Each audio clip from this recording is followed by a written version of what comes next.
Students, कैसे हो आप सब। इस वाले वीडियो में हम बात करने वाले हैं यूनिट नंबर 4 प्रोडक्शन मैनेजमेंट की। एंड यहाँ पे टॉपिक बड़ा ही इंटरेस्टिंग सा टॉपिक है, ग्रेविन्स फ्रेमवर्क फॉर क्वालिटी की। ग्रेविन का क्या फ्रेमवर्क था क्वालिटी के लिए। ग्रेविन यहाँ पे एक पर्सन है, यहाँ पे क्या एक पर्सन है जो कि साइंटिस्ट है। इनका अपना एक मानना था कि क्वालिटी क्या होनी चाहिए, मतलब क्वालिटी का क्या फ्रेमवर्क है। हम क्वालिटी क्या बोलते हैं कि भाई देखो इस चीज की क्वालिटी अच्छी है, बेड है, या बहुत अच्छी है, गुड है।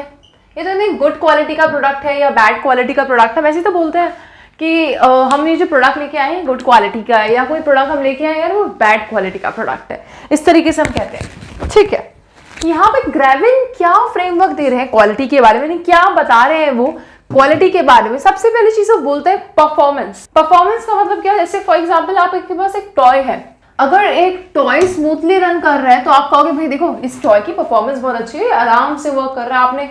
आप जब छोटे थे तो आपका टॉय बड़ा अच्छे से वर्क कर रहा है तो पापा से कहते पापा टॉय कितना अच्छा है मेरा, है ना। और अगर वही टॉय स्मूथली वर्क नहीं कर रहा है, रफली वर्क कर रहा है, तो आप कहोगे पापा ये कैसा टॉय है, वर्क ही नहीं कर रहा है। आप पापा को जिद करोगे कि भाई दूसरा टॉय लेके आए। That is performance. Second is that features, special abilities or functions. हम इसको बहुत अपने डेली लाइफ एग्जाम्पल से कोरिलेट करके पढ़ें ताकि हमें चीजें याद हो जाए। हमारा मेन पर्पस यहाँ पे आने का क्या है, हमारा मेन पर्पस यहाँ पे आने का ये नहीं है कि मैं पढ़ा रही हूँ और आप देखो ओके मैम ये पढ़ा रही है एंड रट ले एग्जाम में लिख के आ जाए। हमें चीजें समझनी है। अब हम कॉलेज में हैं, ठीक है, हमें चीजें समझनी है, हमें चीजें रटनी नहीं है। आपने करा होगा बचपन में रटाफिकेशन, ठीक है, चतुर नहीं बन रहा है हमें यहाँ पे, ठीक है। तो हाँ, सेकंड पॉइंट है features. Features means special abilities of function.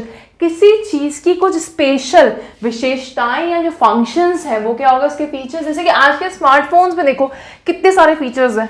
अगर आप पहले के टाइम के फोन्स देखो तो भाई कोई फीचर्स ही नहीं थे उन फोन्स के, है ना। नॉर्मल कॉल वॉल लगा सकते हो। और उससे भी पहले के टाइम के फोन्स देखो तो भाई कैसे वो ऐसे राउंड राउंड, कभी आप घर पे आपके घर पे पुराने एंटिक कभी फोन्स होंगे, या वो किस तरह के फोन भी नहीं कहते थे उसे, टेलीफोन्स और पता नहीं क्या क्या अजीब गरीब। तो उस टाइम के भी फोन्स और आज के फोन्स देख लो, इतना टेक्नोलॉजी जो है वो जो साइंस है इतना आगे बढ़ गए। रिलायबिलिटी, किसी चीज पे रिलायबिलिटी यानी कि किसी चीज पे भरोसा कर सके, ट्रस्ट कर सके, दैट इज रिलायबिलिटी। रिलायबल हो सके, किसी चीज पे हम भरोसा कर सके। Example bicycle which you carry for school. मैंने एग्जाम्पल्स बहुत ही सोच के लिखे ताकि आप चीजों को कनेक्ट कर सको, पॉइंट्स को याद कर सको। हाँ, रिलायबिलिटी का मैम ने ये पॉइंट बताया था तो हम इस पर लिख के आ सकते हैं। हमें ये ना लगे कि भाई हमने रिलायबिलिटी का पॉइंट पढ़ लिया, आप लिखे क्या इसमें, ऐसा नहीं लगना चाहिए। Reliability, example bicycle which you carry for school. अच्छा, याद आ गया, मैम ने बताया था कि बाइसिकल हम स्कूल के लिए कैरी करते हैं, हम उस पर रिलायबल तभी तो हो पाते हैं कि जब हमें पता होती है वो अच्छी बाइसिकल, अच्छी कंपनी की बाइसिकल है ना। अगर मान लो आप सस्ते मध्य बाइसिकल है, उसका क्या होगा, कभी पैडल खराब हो जाएगा, कभी उसके ब्रेक्स खराब हो जाएंगे साइकिल के, कभी आपने देखा नॉर्मली साइकिल में प्रॉब्लम होती है, चेन उतर जाती है साइकिल की। अगर आप सस्ती मध्य साइकिल ले रहे हो तो साइकिलों की जो चेन होती है वो उतर जाती है। तो आप रिलायबल तभी कर पाओगे जब वो प्रोडक्ट आपको रिलायबिलिटी देगा कि भाई देखो आप प्रोडक्ट ले रहे हो हमसे तो ये रिलायबल है, आप इस पे भरोसा कर सकते हो। And fourth is aesthetic. काफी इंस्टा रिलेटेड वर्ड एस्थेटिक्स ना, एस्थेटिक सुना होगा। अब यहाँ पे एस्थेटिक क्या है, एस्थेटिक देखो यहाँ पे भी वही चीज है जो हम नॉर्मली समझते हैं इसको, design, colour and overall appearance. जो प्रोडक्ट का ओवरऑल अपीयरेंस है, डिजाइन है, कलर है, इतना ज्यादा अपीलिंग है, इतना ज्यादा प्लीजिंग है, किसके लिए, कस्टमर्स के लिए। हमने प्रोडक्ट को डिजाइन ही ऐसा करें कि कस्टमर हमारे पास आएगा, हमारा प्रोडक्ट देखेगा, वाओ कितना बढ़िया प्रोडक्ट है, हम खरीद लेगा। तो हमने उसका जो एस्थेटिक है वो ऐसा रखा है। तो यहाँ ग्रेविन इन सारी चीजों को कहते हैं। फिफ्थ वो बोलते हैं वैल्यू। किसी चीज की वैल्यू, देखो किसी चीज की कॉस्ट कुछ भी हो लेकिन वैल्यू हमें वो कितनी दे रही है वो मैटर करती है ना। यहाँ पे एग्जाम्पल लिया मैंने आइसक्रीम कोन का। एक 10 रुपए का आइसक्रीम, आप वडीलाल है, क्वालिटी वॉल से, अमूल है, जाओ वहाँ पे 10 रुपए का आइसक्रीम है और वहाँ पे 20 रुपए का भी आइसक्रीम है। दो कोन्स है, कौन सा, वैसे कोन इतने रुपए के आते नहीं है, महंगे हो गए। कोन के एग्जाम्पल लेते हैं तो आई थिंक 35 का मान लो, एक 45 का मान लो, चलो आई थिंक अब तो इतने का भी नहीं आता है, 45 एंड 50 का ले लो, तो 40 एंड 50 का ले लो। एक 40 रुपीज का लार्ज कोन है और एक 50 रुपीज का स्मॉल एंड प्लेन कोन है। कौन सा प्रेफर करोगे एज अ कस्टमर, कौन सा प्रेफर करोगे, सोच के बताना। पैसों की बात नहीं, यहाँ सिर्फ दिमाग लगा रहे हैं एज अ कस्टमर।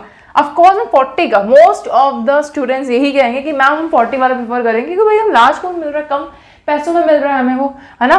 कौन तो कौन है, आइसक्रीम, जो आइसक्रीम का कौन है भाई वो अमूल का है, आइसक्रीम तो मतलब अमूल की रही है ना, तो हम 40 वाला प्रेफर करेंगे। 50 वाला क्यों खरीदेंगे, वो छोटी सी, हमारा एक दिमाग रहता है ना कि यार ₹50 की आइसक्रीम, छोटा सा कोन, हाँ हम क्यों खरीदें, हम 50 वाला 40 वाला लेंगे।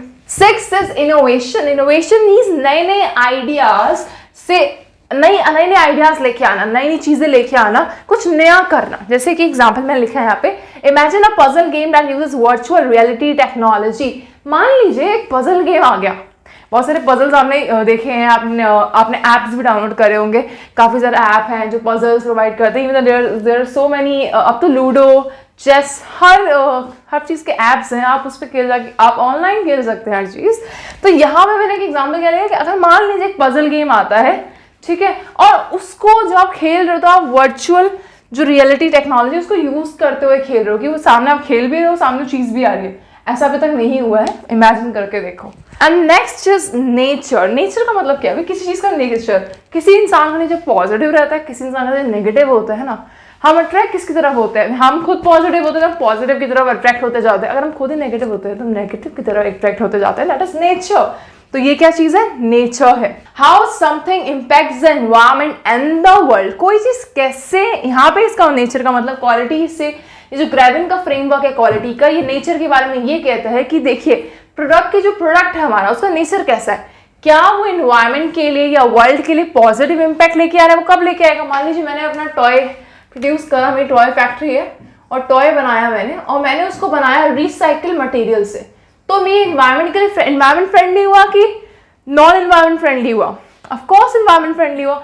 अगर वही मैंने टॉय प्लास्टिक को यूज करके बनाया होता, क्या वो एनवायरमेंट फ्रेंडली होता, वो एनवायरमेंट फ्रेंडली नहीं होता। तो सिंपल सी बात है, आपको ये पॉइंट समझ आ गए होंगे I hope. Grievance framework for quality simple सी ये बात कहते हैं कि आपको 7 पॉइंट्स दिमाग में रखने होते हैं। अच्छा, एक ट्रिक मैं आज आपको डिस्कस करने वाली हूँ कि काफी लोगों के डाउट रहते हैं कि मैडम आपने बता दिया, याद भी रख लिया, लेकिन एग्जाम में कैसे इन पॉइंट्स को याद रखें। तो there is one technique which I am going to tell you, that is called mnemonic। उसे बोलते हैं नीमोनिक। और ये टेक्निक मैंने खुद अपने टीचर से क्लास 9th में सीखी थी। 9th में क्या होता है, बहुत सारा सिलेबस है, वो सब रहता है, तो when I used to take tuitions and all, तो मैंने अपने टीचर से टेक्निक सीखी थी। मैंने सोचा कि हाँ ये टेक्निक बड़ी काम की है, और ये मेरे को टेक्निक आज भी इवन काम आती है। Mnemonic is a technique, like आप ऐसे सोचो, आपको गाने याद हो जाते हैं ना सिंपल तरीके से। यहाँ पे देखो words, performance, features, reliability, aesthetics, value, innovation, nature. इनके स्टार्टिंग लेटर्स क्या है, PFRAVIN।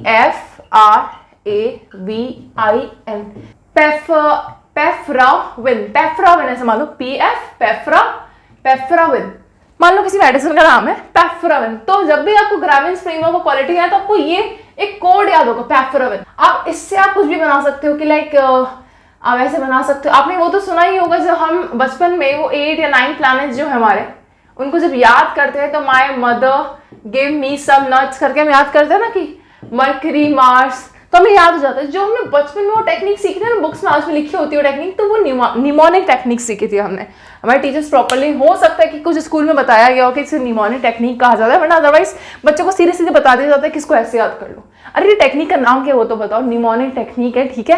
तो ये बहुत प्यारी सी टेक्निक है, इससे आप इजिली पॉइंट्स को याद कर सकते हो, अपने दिमाग में फिट कर सकते हो। आपको ये पॉइंट्स दिमाग में एग्जैक्टली याद करने की जरूरत नहीं है, आपको इतना पता है ना कि पैराफिन है इसका, आराम से आप बना के आ सकते हो आंसर। तो this is the technique and this is you have to make. इस पे अगर आप चाहोगे तो मैं निमोनिक पे एक सेपरेट वीडियो भी बना सकती हूँ कि हमें इसे कैसे करना चाहिए एग्जाम्पल्स के थ्रू।